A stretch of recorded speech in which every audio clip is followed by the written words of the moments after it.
Actress Kelly Preston married to superstar John Travolta. She's here to share the dramatic story of their son's mysterious illness. It seemed like flu symptoms. He had rashes all over his body. Doctors didn't know why their 2-year-old son was dying. And we just prayed that he would be okay. No, it's fine. The shocking cause, a common household item that can be found in your home. Find out how Kelly's fighting to protect you and your kids. A mother's crusade. Don't go away. That's coming up right now on Montel.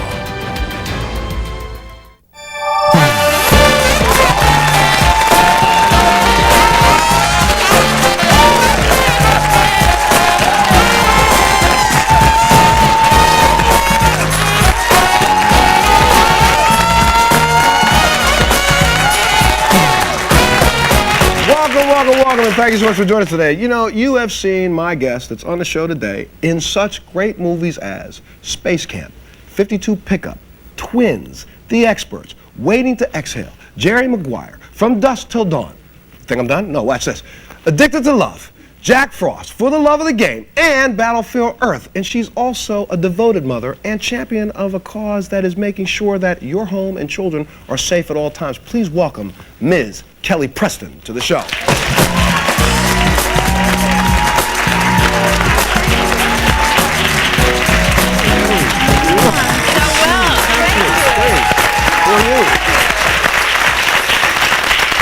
Jeez, have a seat, have a seat. Thank you so much for being here. Well, thank you for having me. You know, normally I have big stars that come to the show every now and they come in, they want to talk about this, the movie, and this and that and the other. But you came here today for a very important reason. And I'm glad you're here. And that was to share with a lot of other mothers and all of us who are at home with children ways to keep our kids safe, correct? Absolutely. And this is because of something that happened to you in your own family, right? Yes, with our son Jet. Your son Jet. And I should say, when you said our son, you know, Kelly is married to John Travolta. You know, yeah, no. The greatest guy in the Yeah, world. no. And we're going to talk a little bit about that a little later on, because I have one big question for you about being married to him. I'll make you wait to get that one. I got a huge, big question about that one, all right? Okay. But you had your son when 1992? 1992. He's 10 years old now. Yeah. Right now, when after he was home for a little while, everything was fine initially. Everything was fine. He was perfectly healthy. And when he was about 2 years old, he became very, very ill, but it seemed like flu symptoms. So what did you see? You saw high fever? High fever. When I took him to the doctor on about the third or fourth occasion, his fever in the doctor's office went up to 105. They had to bring it down. It was really scary. He had rashes all over his body. His lymph nodes were swollen. You said this was the third visit. What happened the first visit? When you went the first time, what did the doctor say to you about your son? She put him on antibiotics and just said that he was sick, he had some sort of virus, and that he would be fine. He'd be fine. So you take him back home. You're waiting for the symptoms to kind of subside. To abate, and they didn't. He just kept getting sicker and sicker. Take him back to the second doctor. No, it was the same doctor. I just kept going back saying, what's going on? And finally she looked into her physician's reference and said, I think he has something called Kawasaki syndrome. Why don't you explain to our audience what it is? Kawasaki syndrome is a disease that they don't know how you acquire it. They're not sure if it's viral, if it's through chemicals, and it causes swelling in the organs. So your heart can swell, different important organs can swell, and it can affect anybody, but it primarily, in the ward that we had him in, I rushed him to the hospital. They did all of the tests. They said, indeed, we think he has Kawasaki syndrome. And the entire ward was filled with children with Kawasaki syndrome, something I'd never heard of. And now this is something that can last a lifetime also, correct? Can affect them for a lifetime. But you found out what brought this on in your son. I asked once he was out of the woods, because we thought at one point we were going to lose him, and the doctor said, you know, the next 24 hours is critical. And once he was out of the woods and he was fine, they had given him a gamma globulin IV and low doses of aspirin. As a mom, you're sitting here, No, it was first they horrifying. tell you something, your child's got Kawasaki syndrome. I'm serious. As a father, taking my babies to the doctors, they've said things before, and I'm telling you, I've sat there and just cried like a baby. No, it's awful. Okay, It's awful. so they tell you that, you're waiting. What happened? They put him on the drip? They put him on the drip. And we just waited with him and, you know, prayed that he would be okay. No, it's fine. But he became fine. And so at that moment, I spoke with all the other parents to find out. They gave us a questionnaire. What have you done? You know, have you been exposed to this, that? Every single parent had checked yes to that they had cleaned their carpets with chemicals. they had had their carpets cleaned, or they cleaned their carpets themselves with chemicals. Of course, your son at age 2 crawling Is around crawling on the floor. And they say that it's completely fine, you're safe, and it's people, it's not just children, it's the elderly, it's people in general, because they say, well, once it dries after 4 to 5 hours, it's fine, it's fine. It's not fine, it gases off continuously. And there's residual laying there. Not everybody will be affected by a chemical like this the same way. A lot has to do with people's individual immune systems, but we also have to remember that children's immune systems are not completely formed. Even though they get the mother's immune system when they're born, they are not completely formed. They are forming. They're getting used to things in the environment. Exactly. And it's tough enough just walking around breathing in the air. And their bodies are this big, so they're absorbing, whether it's through the chemicals in the carpet or chemicals that you use to clean in your home, or the water or the air, they absorb per pound far more than we do, so they're far more susceptible. It took Jet, the first day they had him on a drip, how long did it take for him to, just to start settling down, for the temperatures to stay down? It was a couple of, well, the temperature they had got down and they would keep down, and then it took a couple of days before he was out of the woods. Out of the woods. And then he was fine. Is there residual effect that you've seen? He has allergies, and at one point he had a very severe asthma attack. And that's another thing. Asthma is up. There's 5 million kids with asthma. And we see the rate of asthma going skyrocketing up every single year. More and more children are being diagnosed with asthma. More and more adults who have lived their entire lives asthma-free are all of a sudden coming down with asthma. Exactly. So and I'll even throw out a little thing, because I know you would ask my producer about this, but it's just like with the illness that I have. You know, 10, 15 years ago, you never saw this illness reported above 350,000 people. I have MS. Exactly. 300,000 people in a country, in the United States of America, supposedly have had MS for the last 30 years. The number never went up, by the way. Even when I got diagnosed, it still stayed at 300,000. Didn't go to 300,001, it just stayed at 300,000. Interesting. I know. So I started asking questions about this, and had a poll done myself by the Zogby Corporation that ended up coming back saying that over 2.75 million Americans today suffer from this disease, whereas 15 years ago, doctors only thought less than 250,000 people suffered from it. We're getting that number reconfirmed right now by Gallup. Wow. But the truth of the matter is, illnesses like this, which are immune disease or immune system diseases, are on the rise. Nervous system diseases. And lupus, cancer. It's not just childhood illnesses too, it's illnesses in adults. You know, let me do this. Let me take a little break, and when we come back, let's talk a little bit about how Jet's doing now, because it took a while for you to get him through the woods period, but you also did something, which I think is pretty ingenious. You went and tried to detox him, correct? And there's a detoxification program you want to talk about. Let's talk about that. Let's take a break. We'll be back right after this.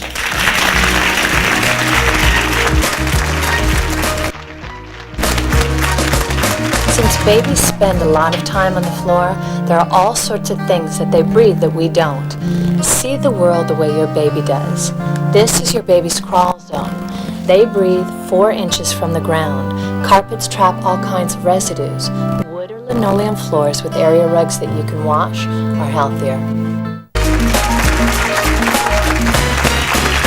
We were talking today to mother, actress, celebrity, but let's go back to mother, because I really think that's the reason why I wanted you to be here. And most important, when it came to Jet, after he got out of the woods, I'm sure you had to consider maybe this toxin is still in him and it's just not affecting him. Absolutely. Correct. So what did you do initially when you got him home? Initially, I actually had a friend of mine who's here today, an environmental scientist and a toxicologist, go through our home and tell us exactly what was going on in the home. It wasn't only the carpet. We had a lot of cleansers under the sink. We were using all sorts of chemicals. There was a vent that was coming into the house. We were living on a golf course. Wait, let's talk about that vent coming into the house. Yeah. The vent coming into the house was actually blowing right into the house, right in Jet's room. Into his bedroom, exactly. And you lived on a golf course, so therefore all the chemicals that would be pesticides, all of the fertilizers, all that junk. Which I didn't realize that. I thought, gosh, they're so gorgeous and green, it looks so beautiful. He'd seen somebody spraying there during the day, and he befriended him. He said, what are you doing? And he said, oh, nothing. And he really befriended him. He said, don't tell the neighbors because they get upset, but we come in at night between 3 and 4 in the morning and just douse the grounds with tons of pesticides. But with Jet, you started him on a program that I think is talked about in this book by L. Ron Hubbard. It's Clear Body and clear mind. Why don't you talk a little bit about this? Well, this is a program that's detailed in the book. We basically store all of these chemicals and poisons and toxins that you breathe, eat, that you're around constantly. Radiation from the sun, you store it in your fatty tissues. And over the years it builds up, and this is a program of how you can detoxify it completely and purify your body. It's brilliant. It's so brilliant. And the stories in here are so fascinating of people, painters going in and having colors come out of their skin, but people who are not sick at all I had Novocaine, I had a lot of dental work. I lived in Hawaii. I was born and raised in Hawaii, so I had a lot of sun. I had my entire mouth get numb again for an hour and a half in there. The Novocaine came out, different drugs that I had used, the radiation from the sun. I had a bathing suit when I was 7 years old. This is completely true. I had a bathing suit that I thought was so cool with holes in the side and a hole in the center. At 7? At 7, yes. It was it wasn't risque, but it was like cool. I thought it was really cool. And I got a sunburn in it. And 20 years later, I had the same sunburn come out in my skin, the entire sunburn. Well, let me just read a little bit. The 20th century brought miraculous changes in technology and industry. Again and again, science refashioned or outwitted nature to improve our health and comfort. So we thought. This assault is massive. With the multitude of synthetic chemicals in use and new chemicals introduced each day, there is no way to avoid exposure to toxins, pesticides, drug residues, and chemicals that come to you in food you eat, water you drink, and the air you breathe. This book will also tell you how to clean this out of your system. Exactly. She's going to give everybody in this audience a copy of this book. She's paid for herself when you leave at the end of the day. But, yes, there are some people out there that help you understand this, but I got to back up a little bit because I can't have you here and not ask you some questions. You can ask me questions. Remember I told you I had that big question I had to ask you? Yeah. About you and John? How the devil could you be married to a man who says, all right, baby, we got to go to Florida. Come on. And you go to the airport, you sit in the back seat with your children and let him go sit up front and fly the plane. I'm telling you, if you were my wife and said, I'm going to go fly you somewhere, you said, I'll see you in Florida, baby girl. No. But you know what? No, he's been a pilot for over 30 years. He's got 8 jet ratings. He now has a rating for a 747. Oh, my goodness. Yeah. So He's an amazing pilot. I'd actually rather fly with him than any other pilot on the planet. I can imagine that. Let's back up because, you had, back in the day, you started in this business, let's see, first when you were a few years ago, a couple of years ago. I'm not going to say when. Back in the day. Yes. Back when I was probably in college when you were born. Oh, good. Thank you. Trying to be a nice guy. Thank you. Really nice. Yeah, sweetie. We're probably exactly the same age. And I'm a little older than you. A lot older than you. But anyway, after high, you were born, where were you born first? In Hawaii, born and raised. Did your parents spend some time in the Middle East? In the Middle East. We lived in Iraq for a year. When my parents got separated and divorced, I lived in Australia for a year with my mom and my brother. Actually, for almost 2 years. 2 years. And then you ended up going back to Hawaii. Back to Hawaii, graduated from high school. And during high school, now, were you into acting and music and the arts? I was into the arts and into performing, and I had done a lot. I was starting to do a lot of commercials, a lot of Japanese commercials, some national commercials that had come. And then I heard you were in competition for a role that you got called back to a couple of times, right? Which one? Was it Blue Lagoon? Yes. Are you kidding me? No, wait, think about this for a second. Who was that other lady that got the part? What's Brooke something. I'm not sure. I'm sorry, she's a friend of mine. Brooke Shields got the part. Yeah. I'm not knocking you, Brooke. But it could have been Kelly. You could have been that little girl swimming around in the water. Exactly, like a fish. Like a fish. Well, I wasn't an actress then. I wasn't an actress. They pulled me out of PE and sent me to LA and on a picture, and I screen tested, and it was either going to be a well-known girl, a celebrity girl, Brooke Shields, and another guy, Chris Atkins, or an unknown girl and a more well-known guy. And it obviously was Brooke. They picked Brooke, but you know what? Now some might say good. It was good. It was good for her career, but it was also good for yours. Let me take a break. When we come back, let's talk about how good it was for her career. We'll be back right after this.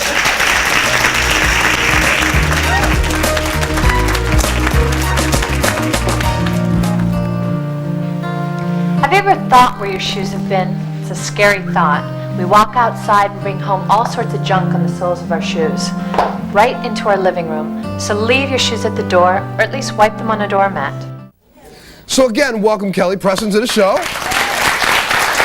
I do have to go back just a bit because, you know, I started reading stuff about you and I thought this was so cute. You know, I won't mention some of your former boyfriends, like, you know. My God. Can I? No, okay. Well, you know, can. the only reason why I'm mentioning it is because fun. I know John said something to you about it. That's what I was told. So, I mean, you know, she used to go out with, like, you know, George Clooney, you know, and a couple guys like that. And then one day, because you had met John before this, so you guys kind of hit it off on the movie set, right? Yes. Kind of got a little Very close. much, yeah. Very much so. But then you became distant.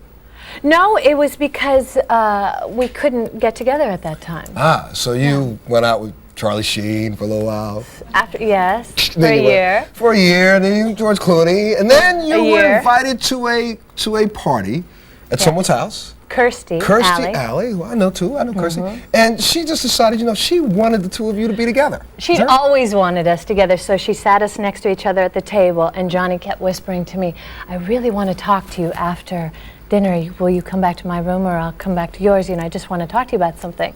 So I did, and he said, are you over? You know who? Yeah, and because we had been broken up for months, and I said yes, and he said, well, would you like to try being boyfriend and girlfriend? And I said yes.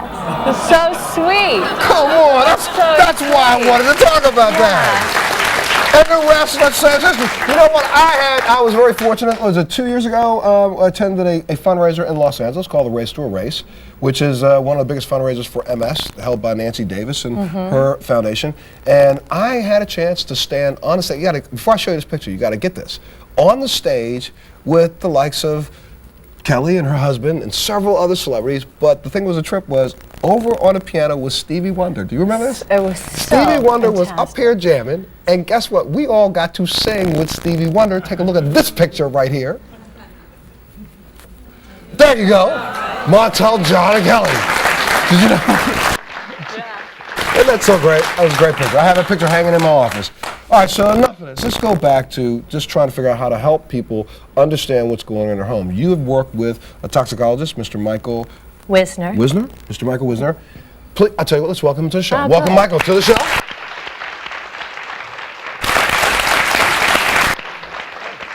How are you, sir? Nice to meet you.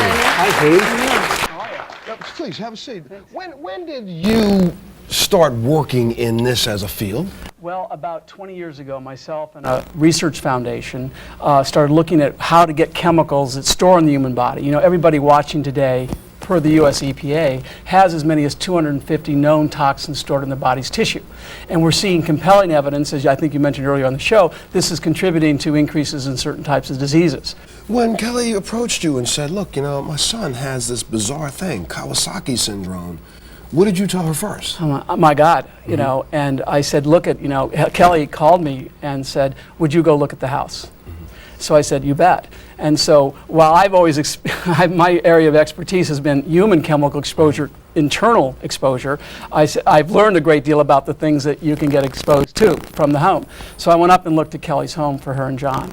And when you take a look at home, I mean, how could we, the average person, know that, okay, the soap that I have under the table, we're not going to talk about individual products, but how do I know what's bad and what's good, and what could be sending off some sort of fume that's in the air that my child could run through or I could run through? How do I know? Well, you know, you don't have to like get paranoid. Okay, that's the first thing I tell people. Yeah, we're not here to scare anybody. We live in a chemical world, and it's enhanced our quality of life in many ways. Okay, but there's obvious things. I think Kelly mentioned your shoes. You track 40% of the lead, which is a neurotoxin. It's toxic to our brain, our children's IQ. And let's make sure let's talk about this, because we hear reports all the time about lead poisoning for children, how you want to keep your children away from lead. Schools across the country have been closed when they find just the slightest amount of lead in the paint on the walls. So go ahead. So we can actually track this into our house? Well, the majority of lead that you and our families are exposed to, we walk in our shoes from the outside street grit, because air pollution, vehicular, industrial exhaust goes up in the air, comes down, and we walk on it. And we walk it into our home on our shoes. So I tell people, and this has actually been studied, if you leave your shoes at the door and just have house shoes or house slippers, just like the Japanese have done for centuries, you'll reduce your family's lead exposure by 40% for free. Easy. Yeah, it's a very simple thing. That's just putting slippers by the door, coming in and leaving your shoes. Well, you know what? We sent Michael to my manager's house, Melanie McLaughlin's house, to see if he could find anything up there. Take a look at this.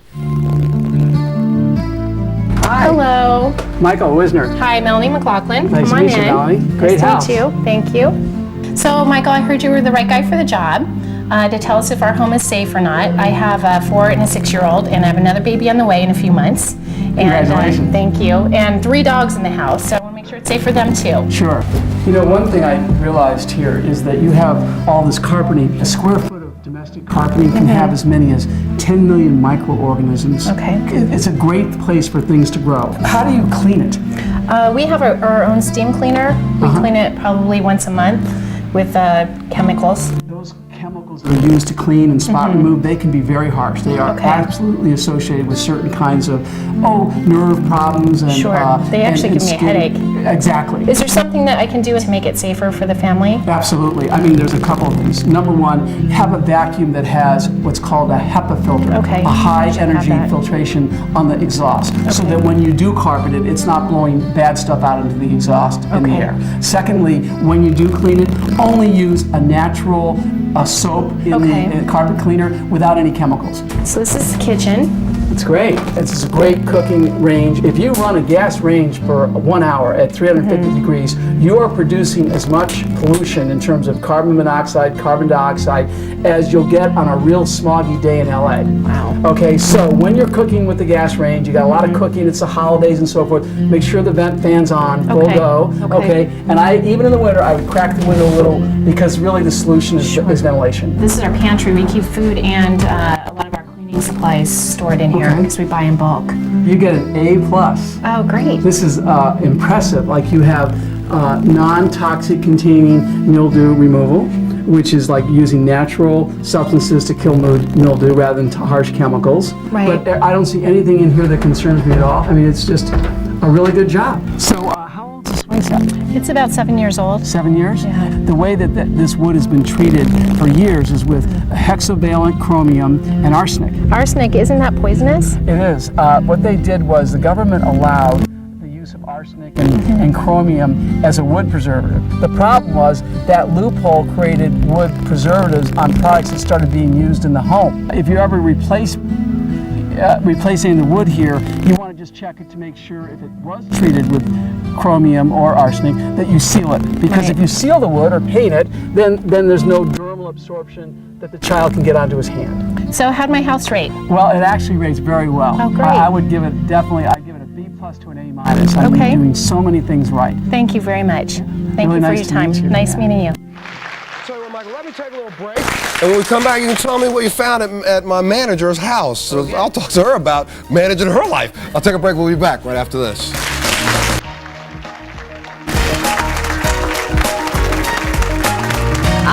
Fresh air. Between sleeping and playtime, your baby can spend more than 12 hours a day in her room. So open up a door or window and keep the fresh air coming in. All right, so Michael, what did you find at Melanie's house? And I will tell you something. My manager, Melanie, is sitting over in the office right now watching this from afar because this is the last place she ever wants to be is in front of a camera. But what did you find at her house? Well, I'll tell you, I found a lot more things right than wrong. I was impressed. I mean, the first she thing... deserves one of those. I felt like the toxic police, but as we drove down the road to her house, the first thing I noticed was there's no power lines, none.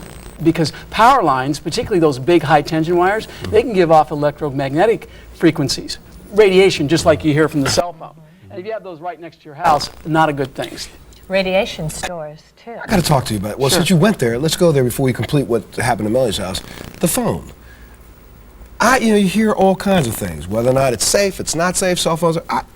This bugs me to no end. I put the cell phone to the side of my head, and that cell phone starts to heat up my ear. Yeah. Now, I'm sorry. It's like a microwave. Am I microwaving my brain? Because I'm telling you, I'm trying to get a little wire thing, but then I hate that because you walk in the street, look like you're talking in the air. Hello, yeah, well, everything's going cool. You look like you're crazy. Let me say this. I mean, there's various studies, okay? But it comes back to the whole subject of toxins, too. It's like, look, if you can reduce exposures in the things you do in daily life, better. We're not all perfect, so if you make 5 mistakes a day eating bad stuff, and you read Clear Body, Clear Mind, you read books on it, and you make 2 mistakes, that's 1,500 less mistakes a year. Okay, so it adds up. You can also do the program. I mean, I'm telling you, we were talking about it at break. During break, sure. Yeah, that it's not just for really sick people. It's for people who are well, who just want to feel better, be more alert. My memory, I wasn't as forgetful. I was brighter, I was clearer, I could think better, I was more energetic. I mean, I was really healthy, and then afterwards, life was different. I tasted things more, I smelled them better. Yeah, it's really interesting. Clearly identify that there are chemicals in our environment that can lower your IQ, that can make throw your balance off, make you a little bit more fatigued, get you a little bit more crampy, all kinds of things. Well, all the science aside, because we've done all the studies, but the truth of the matter is we looked clinically, medically, at 3,000 well people doing this detoxification program, like you and me, Kelly, the audience, right? And we studied them. And we saw increases in IQ, reaction time, immune system functions, and I can't describe this as a scientist, but they were just happier. They just thought more clearly. Well, again, the book is Clear Body, Clear Mind by L. Ron Hubbard. Go out and pick up a copy. Before we introduce our next guest, which is really just a follow-up to exactly what we're talking about, I want you to take a look at this. I've been telling my story, and finally someone listened. In 1995, I became very ill. I had ringing in my ears, leg spasms, and severe dizziness. The doctor said I was having feminine problems and sent me home. Years passed and the symptoms got worse. I couldn't sleep. I couldn't breathe. My heart would race and I thought I was going to die. The doctor said I had bronchitis and sent me to bed. No one knew it was my bedroom that was killing me. Now I knew it was my bedroom that was killing me. Please welcome Claudia to the show. Claudia, when did you very first start feeling sick, feeling ill? Years ago, I have two wool blankets that I had dry cleaned, and I would go back and forth between here and Colorado and have them both dry cleaned. And I started getting sick in bed. I'd get dizzy, and I couldn't get out of bed in the morning. And the first time you went to a doctor, because I mean, this is the thing that I hear so often when patients go in and doctors don't understand the etiology or what's going on. They just immediately think hypochondriac in your head. But when you first walked in, that's what you got. Absolutely. Right? In the beginning, I was told, oh, it's female things you're probably going through, premenopause, and then they'd send me home, or they'd try to give me some kind of hormones or something. And then later, as the symptoms got worse and worse, it got to the point where I was going into tachycardia. I couldn't breathe. My lungs weren't working. My heart was stopping. I went to emergency. You're seeing a doctor. You're seeing a doctor. Over and over again. Yes. And what did the doctor say? Again. And we're not saying his name, so you could say that. And I know this was extremely frustrating for you. First he said I was, in not that many words, a hypochondriac. And then the second time this year, when I went back saying something in my bedroom is killing me, I need help, he walked me down the hall and put me in a room because I was in spasms. The chemicals had gotten me to a point where I had done such nerve damage. I couldn't walk, I couldn't talk, I didn't know who my husband. I knew I was married, but I didn't know what my husband looked like or what the house looked like. And he said, you have been chemically poisoned. Because I believed that. I believed something in the bedroom. He said, and you just sit here because there's no antitoxin until it works its way out. And then he went and called my husband and told him that I was psychotic. Or he didn't know. My husband called and said, why didn't you come home? He didn't call him. And he said, your wife's psychotic. Psychotic. You later found out that you do have a level of chemical in your body from the dry cleaning that's what, like 1,000 times higher than what most people would ever come in contact with? Well, I don't know how high in my body you could say, but I know that it was dry cleaning. I had my blanket tested because I had to prove my integrity, that because my husband after that questioned everything I did. And the blanket came back 6 months after it was dry cleaned. It came back 27 times the toxic, the standard for perc, which is so toxic that it has to be taken from dry cleaners in hazmat men. And that's in all our dry cleaning, all of our dry cleaning. And since you started the program, you were also on this detoxification program. Thank God it saved my life. I would be dead. 8 weeks ago, I was on my deathbed. I couldn't breathe the air inside my house. It turned to multiple chemical sensitivity, so I could not breathe the air outside my house. I would black out if I got near a dry cleaners. A block from a dry cleaners, and I started doing this, and I couldn't breathe, and it causes this glue to come out of me, and it glues your throat together and my nose together, and I would wake up gasping for air because everything's blocked. And through the program, I see it coming out again, and it does it. Came out through her skin. You can even see, I guess, after you start this program, you could see through the sweat when you wiped your skin, that black. the chemical is in her sweat coming out. And this is now proven. She is at a Absolutely. toxic level. Well, she was exposed to perchloroethylene, which is a common dry cleaning chemical. I always tell people, don't have them bag your dry cleaning. Go to a green dry cleaner. Don't use that stuff. But Claudia was exposed to that at high levels, and that chemical stores in the human fat tissue. There was a point where I actually was sleeping in my car because I couldn't breathe the air inside, and I couldn't go out and breathe the air outside, and there was nowhere that I could go because I'm with you. And I'll tell you something. Not everyone will have this reaction. But can you just imagine being at home and taking your child to and from the doctors once a week, twice a week, 3 times a week, trying to figure out what's wrong? And unfortunately, a lot of doctors and medical professionals are not trained in this National area. Academy of Sciences published a report just a few years ago and said 85% of doctors, good doctors, are inadequately trained to diagnose a chemical toxic exposure. Wow, that says enough right there. We'll take a break. We'll be back right after this.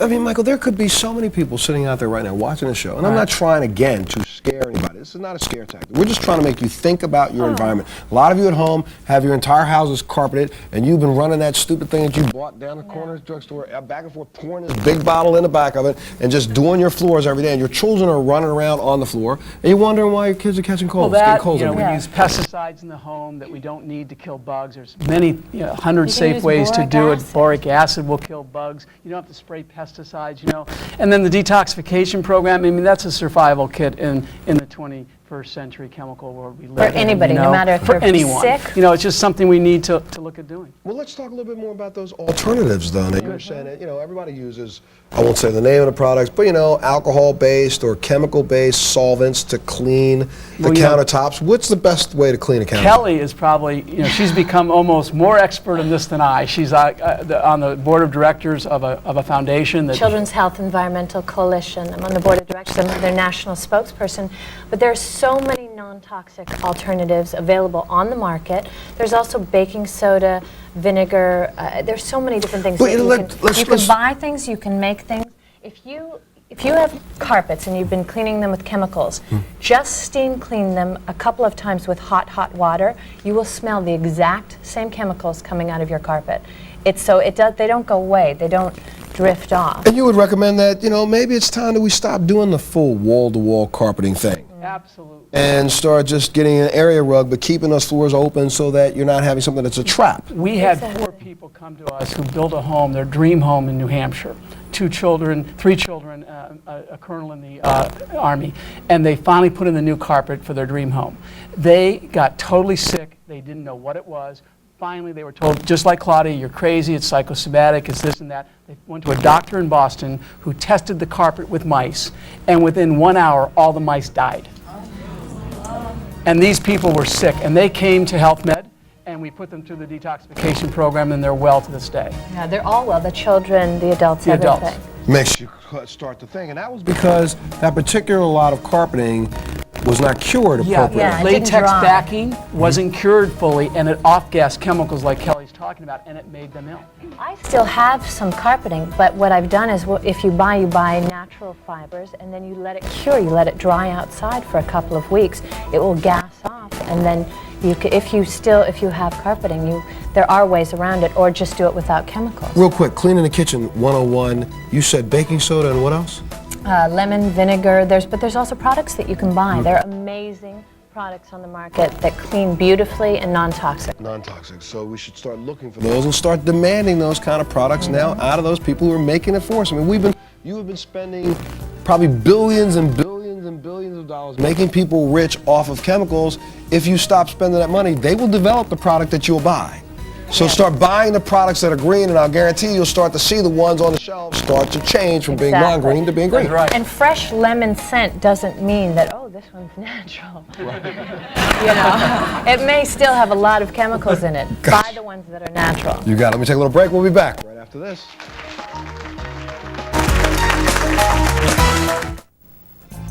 For free studio audience tickets, call us at 212-989-8101 or visit our website at montelshow.com.